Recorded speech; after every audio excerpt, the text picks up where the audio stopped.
Bismillahirrahmanirrahim. Assalamualaikum warahmatullahi wabarakatuh. Alhamdulillah wassalatu wassalamu ala Rasulillah wa ala alihi wa sahbihi wa man wala amma ba'd. Ikhwatal Islam rahimakumullah, para peserta kajian hadis yang dirahmati Allah. Pertama-tama kita senantiasa memuji Allah Subhanahu wa taala dan bersyukur kepadanya atas segala limpahan rahmat dan hidayahnya sehingga pada pagi hari ini kita dapat bersua kembali di ruang Zoom dalam program kajian hadis. Salawat dan salam senantiasa tercurahkan kepada junjungan kita Nabiullah Muhammad sallallahu alaihi wasallam beserta keluarga dan para sahabatnya, para pengikutnya yang tetap setia berpegang teguh kepada sunnah-sunnah beliau dan para sahabatnya hingga hari kiamat kelak. Amin ya rabbal alamin. Ikhwatal Islam, azakullah. Insyaallah kita melanjutkan kajian hadis dari kitab Syarah Riyadhus Shalihin yang ditulis oleh Syekh Muhammad bin Shalih Al-Utsaimin. Sekarang kita masih masuk pada pembahasan tentang bab kejujuran, ya, bab sifat jujur. Ya, hadis yang sahih yang diriwayatkan oleh Imam Muslim, annan nabiyya sallallahu alaihi wasallam qala man sa'ala Allah taala asy-syahadata bisidqin ballaghahu Allahu manazil asy-syuhada wa in mata ala firashihi. Rawahu Muslim, hadis riwayat Muslim. Rasulullah sallallahu alaihi wasallam bersabda, barang siapa yang memohon kepada Allah mati syahid, ya, mati syahid dengan kejujuran, ya, dengan ketulusan, ballaghahu Allahu manazil asy-syuhada, maka Allah SWT akan menyampaikannya kepada kedudukan para syuhada, ya, kedudukan orang-orang yang gugur di medan perang dalam membela Islam. Wa in mata ala firashihi, meskipun dia meninggal wafat di atas kasurnya. Hadis riwayat Muslim. Ya. Jadi syahid, ya, mati syahid itu adalah kedudukan yang tinggi, ya. Jadi mati syahid, ya, atau para syuhada itu menempati kedudukan yang tinggi setelah orang-orang yang membenarkan para kenabian atau orang-orang yang pertama membenarkan para kenabian. Ya, jadi para syuhada atau orang-orang yang syahid di medan perang dalam membela Islam itu menempati ranking yang kedua, ranking yang ketiga setelah orang-orang yang membenarkan kerasulan, ya, para rasul dan para nabi dan rasul. Hal ini berdasarkan pada firman Allah Subhanahu wa taala dalam surah An-Nisa ayat 69, "Wa may yuti'illaha war rasula fa ulaika ma'al ladzina an'ama Allahu 'alaihim minan nabiyyin wasiddiqin wasyuhada'i wassalihin." Ya, siapa yang mentaati Allah dan Rasulnya, maka mereka bersama dengan orang-orang yang Allah telah beri nikmat ke atas mereka, ya, dari kalangan para nabi dan orang-orang yang membenarkan kenabian dan orang-orang yang wafat atau yang syahid di medan perang dalam membela Islam, wassalihin, dan orang-orang soleh. Ya, jadi dalam ayat ini Allah sebutkan yaitu para syuhada di ranking, ya, di posisi ketiga setelah para nabi dan orang-orang yang membenarkan kenabian. Ya, ini menunjukkan begitu tingginya kedudukan orang yang syahid di medan perang, tentu dalam membela dan menegakkan kalimat Allah Subhanahu wa taala, bukan tujuan ria tentunya, bukan tujuan keduniaan, bukan karena fanatisme golongan, bukan ingin dikatakan sebagai pahlawan, orang yang pemberani dan seterusnya, tetapi semata-mata untuk membela Islam, untuk menegakkan kalimat la ilaha illallah. Ya. Kemudian asyhada, yaitu persaksian, ya, atau orang-orang yang bersaksi, ya, itu juga masuk dalam kategori orang yang bersaksi terhadap hukum-hukum Allah. Ya, orang-orang yang bersaksi terhadap hukum-hukum Allah atau orang-orang yang menjadi saksi atas manusia yang lainnya berdasarkan hukum-hukum Allah Subhanahu wa taala. Ini yang disebut dengan persaksian para ulama. Ya, kenapa? Karena para ulama yang menyaksikan, yang menjadi saksi bagi para manusia yang lainnya dengan menjelaskan hukum-hukum Allah Subhanahu wa taala. Karena para ulama adalah orang-orang yang memiliki ilmu ya tentang Al-Qur'an dan Sunnah Rasulullah sallallahu alaihi wasallam. Dalilnya berdasarkan surah Ali Imran ayat 18 ya. Allah Subhanahu wa taala berfirman, "Syahidallahu annahu la ilaha illa huwa wal malaikatu wa ulul ilm." Ya, Allah Subhanahu wa taala bersaksi bahwasanya tidak ada yang berhak diibadahi melainkan Dia. Begitu juga para malaikatnya dan orang-orang yang berilmu atau para ulama juga bersaksi ya bersama dengan Allah bahwasanya tidak ada sembahan yang berhak disembah diibadahi melainkan Allah Subhanahu wa taala saja. Ya. Jadi pada ayat ini Allah Subhanahu wa taala mengangkat derajatnya para ulama yang mana Allah Subhanahu wa taala memposisikan persaksiannya para ulama itu sama dengan persaksiannya malaikat dan persaksian Allah Subhanahu wa taala tentang keesaan Allah Subhanahu wa taala. Berarti para ulama juga menjadi saksi ya. Yaitu menjadi saksi terhadap hukum-hukum Allah bagi umat manusia. Kemudian persaksian itu memiliki banyak macam. Ya, memiliki banyak macam. Ya. Bahwasanya banyak para ulama yang mengatakan bahwasanya asyuhada ya di sini disebut asyuhada yaitu yang terdapat dalam surah An-Nisa yang ayat 69 yang saya sudah bacakan tadi itu ya yang dimaksud dengan orang para syuhada adalah para ulama. Ya, jadi ini syuhada ini ada dua tafsiran ya. Ada mengatakan syuhada adalah orang-orang yang terbunuh di medan perang atau yang syahid di medan perang dalam membela agama Allah. Ada juga yang mengatakan syuhada itu adalah para ulama. Ya, para ulama. Dan tidak lagi diragukan bahwasanya para ulama adalah para syuhada. Ya, kenapa? Karena ulama lah yang menjadi saksi ya dengan menegakkan hukum-hukum Allah di atas muka bumi terhadap hamba-hamba Allah Subhanahu wa taala. Kenapa? Karena Allah Subhanahu wa taala mengutus rasul membawa petunjuk dan agama yang hak ya. Dan dan rasul inilah yang menjadi saksi atas umatnya. Ya. Bahwasanya ya bahwasanya para rasul itu telah menyampaikan syariat Allah Subhanahu wa taala dan bahwasanya para rasul itu ya atau orang-orang yang mengikuti para rasul itu ya mereka menjadi saksi ya terhadap hukum-hukum Allah yang mana mereka mengatakan ini halal, ini haram, ini perintah, ini wajib. Maka itulah peran dari para ulama. Ini wajib, ini sunnah hukumnya, ini makruh, ini mubah. Itu semua adalah harus persaksian dari para ulama. Ya. Ikhwatul Islam, azakullah. Ya. Oleh karena itulah sehingga para ulama itu dikatakan syuhada, orang-orang yang bersaksi terhadap hukum-hukum Allah Subhanahu wa taala.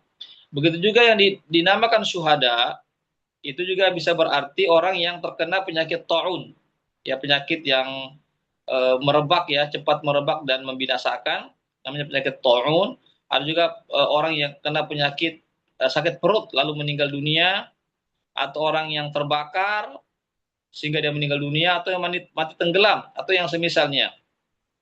Itu juga bagian daripada orang-orang yang syahid di medan orang-orang yang syahid. Jadi orang yang syahid ini bukan cuma orang yang syahid di medan perang, tapi juga bisa berarti orang-orang yang terkena penyakit taun lalu dia meninggal, orang yang kena penyakit perut ya lalu meninggal, atau orang yang terbakar lalu dia meninggal, dan orang yang tenggelam juga di air, maka itu jadi dinamakan orang-orang yang syahid. Ya. Begitu juga orang yang syahid adalah orang yang terbunuh di medan perang di dalam menyampaikan, menegakkan atau membela agama Islam. Ya. Begitu juga di antara para syuhada adalah orang yang terbunuh demi mempertahankan hartanya, ya, dan demi mempertahankan dirinya.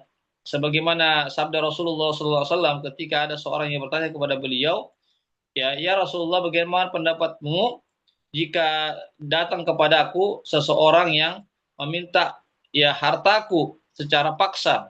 Apa kata Nabi? La tu'tihi, janganlah engkau memberikannya. Bagaimana jika kalau laki-laki mengatakan bagaimana seandainya ya dia membunuh aku, ya maka kata Nabi bunuh dia. Ya. Tapi bagaimana seandainya jika dia membunuh aku, ya apa kata eh, Nabi, dia orang itu tempatnya di neraka. Ya, karena dia telah berbuat zolim dan melampaui batas. Ya, kemudian orang itu mengatakan, bagaimana seandainya saya bisa membunuh dia? Apa kata Nabi? Jika engkau bagaimana seandainya dia membunuh aku? Apa kata Nabi? Jika dia membunuh kamu, maka kamu adalah orang yang syahid, orang yang mati syahid. Ini ikhwat Islam, azakullah. Jadi kita boleh mempertahankan harta kita, diri kita jika ada orang yang mau merampasnya dan kita harus lawan, ya, ya, dan hendaklah kita melawannya, ya. Dan jika misalnya orang itu terbunuh maka orang itu tetap neraka. Namun jika kita yang terbunuh maka kita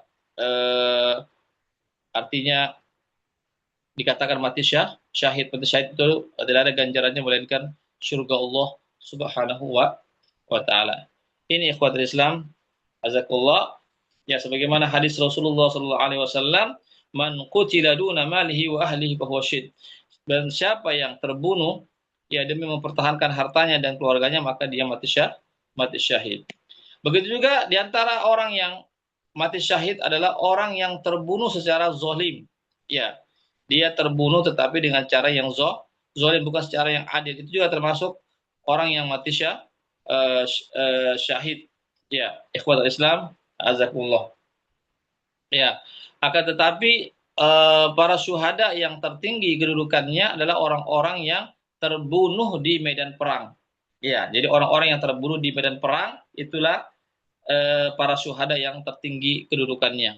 Ini ikhwatul Islam, azakumullah. Ini terdapat dalam hadis surah Ali Imran 169 hingga 170.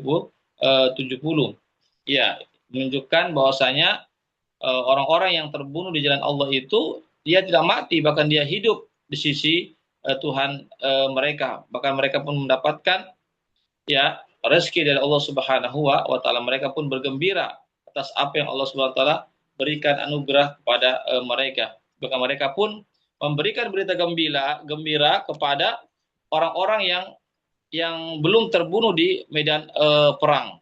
Ya, seraya mengatakan janganlah kalian takut ya atas diri kalian dan janganlah kalian bersedih atas apa yang belum kalian raih. Ya, ini ya tentang keutamaan orang yang berjihad di jalan Allah lalu dia syahid di medan perang. Ini ikhwat Islam, azakumullah, ya, terkait tentang masalah ini. Ya. Ya, ada hadis Rasulullah SAW ibunya, man qatala litakuna kalimatullahi hiyal ulya fa huwa fi sabilillah. Barang siapa yang berperang untuk menegakkan kalimat Allah, itu kalimat la ilaha illallah, ya, yang setinggi-tingginya, maka dia berada di jalan Allah Subhanahu wa taala.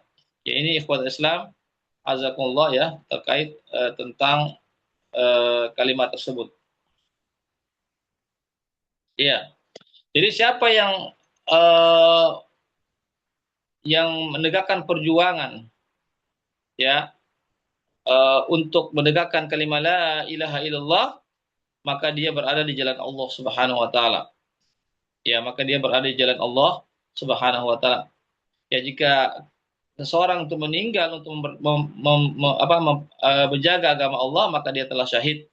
Dan jika ya dia mendapatkan harta rampasan atau mendapatkan kemenangan, maka dia akan mendapatkan kegembiraan. Ini ikhwatul Islam, azakumullah, ya, terkait tentang makna daripada syuhada, yaitu orang-orang yang terbunuh atau yang wafat di jalan Allah Subhanahu wa taala. Ya. Kemudian yang berikutnya, jadi tatkala kita membela negeri kita, maka kita membela negeri kita karena negeri kita adalah negara Islam yang ditegakkan sana hukum-hukum Islam. Ya, bukan cuma sekedar kita membela agama kita punya tanah air ini sekedar pembelaan, ya, tetapi bagaimana kita hadirkan dalam diri kita bahwasanya negeri kita ini adalah merupakan anugerah dari Allah Subhanahu wa taala yang harus kita jaga dan harus kita syukuri.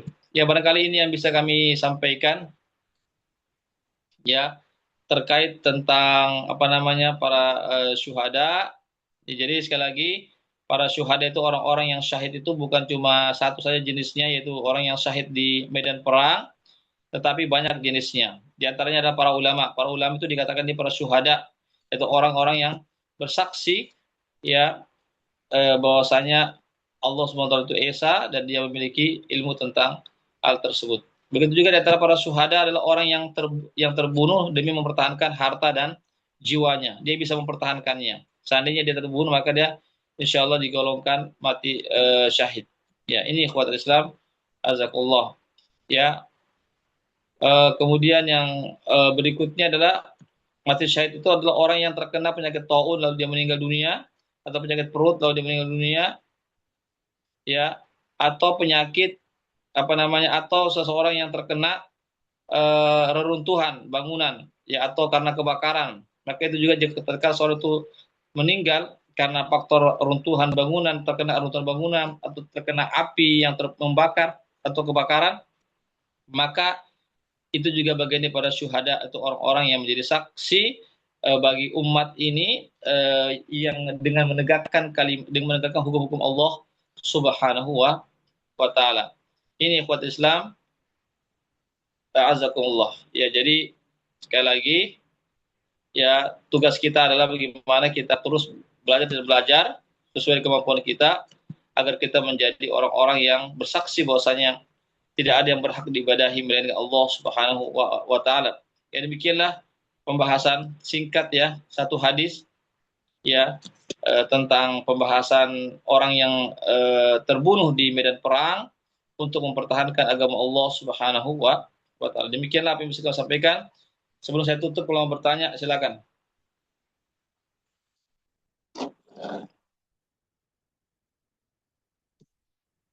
Baik, kalau tidak ada kita cukupkan sampai di sini saja. Mudah-mudahan ada manfaatnya. Semoga kita semua menjadi para syuhada, orang-orang yang menegakkan kalimat Allah, orang-orang yang berjuang di jalan Allah Subhanahu wa taala, dan atau orang-orang yang memiliki ilmu dan menyampaikan ilmu kepada orang lain. Demikianlah, barakallahu fikum, wabillahi taufiq wal hidayah. Wassalamualaikum warahmatullahi wabarakatuh.